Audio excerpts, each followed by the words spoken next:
পেট্রোবাংলার অধীনে দেশের একমাত্র এই পাথর খনি থেকে ২০০৫ সালে প্রথম পাথর উত্তোলন শুরু করে মধ্যপাড়া গ্রানাইট মাইনিং কোম্পানি।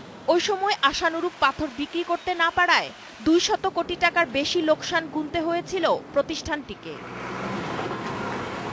গত বৃহস্পতিবার সরকারের উচ্চ পর্যায়ের একটি দল পদ্মা সেতু কর্তৃপক্ষ এবং চীনা ঠিকাদারি প্রতিষ্ঠানের কর্মকর্তারা মধ্যপাড়া পাথর খনি পরিদর্শন করে দেশি পাথর ব্যবহারের সিদ্ধান্ত নেন।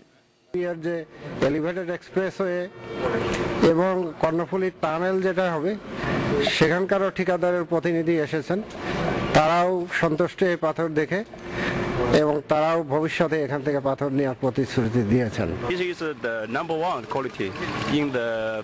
এখানকার পাথরের মান ভালো হওয়ায় এই প্রকল্পে আমরা এই পাথর ব্যবহারের সিদ্ধান্ত নিয়েছি।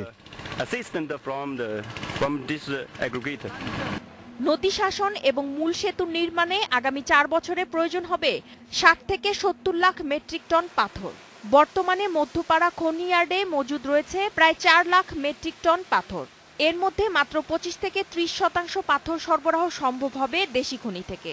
বাকি চাহিদা মেটানো হবে আমদানি করা পাথর দিয়ে। আংশিক পাথর এখানকার ইউজ করবো না, এখানকার যে ক্যাপাসিটি আমাদের পুরোপুরি চাহিদা তারা মিট করতে পারবে না।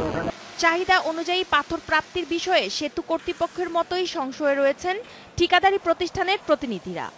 বর্তমানে বোল্ডারের চাহিদা প্রচুর থাকার পরও ওনারা বোল্ডার মাল দিতে পর্যাপ্ত পরিমাণে পারতেছে না। সুতরাং পদ্মা সেতুতে আদৌ ওনারা সব কটা মাল সাপ্লাই দিতে পারবে কিনা সন্দেহ আছে। তবে চাহিদা অনুযায়ী পাথর সরবরাহ করা যাবে বলে আশা করছেন খনির কর্মকর্তারা। আমরা যেভাবে প্রোডাকশন হচ্ছে, আমরা আগামী ১ বছরে আমাদের ডিজাইন ক্যাপাসিটি ৫৫০০-তে উন্নীত করতে পারবো ইনশাল্লাহ। তাহলে আমরা আশা করি 30% আমরা অবশ্যই পারবো, 20 থেকে 30% থেকে বেশিও পারতে পারি। পদ্মা সেতু নির্মাণে দেশি পাথর ব্যবহারের সিদ্ধান্তে লোকসান কাটিয়ে লাভের আশা করছে খনি কর্তৃপক্ষ। সুলতানা খান, ইন্ডিপেন্ডেন্ট নিউজ।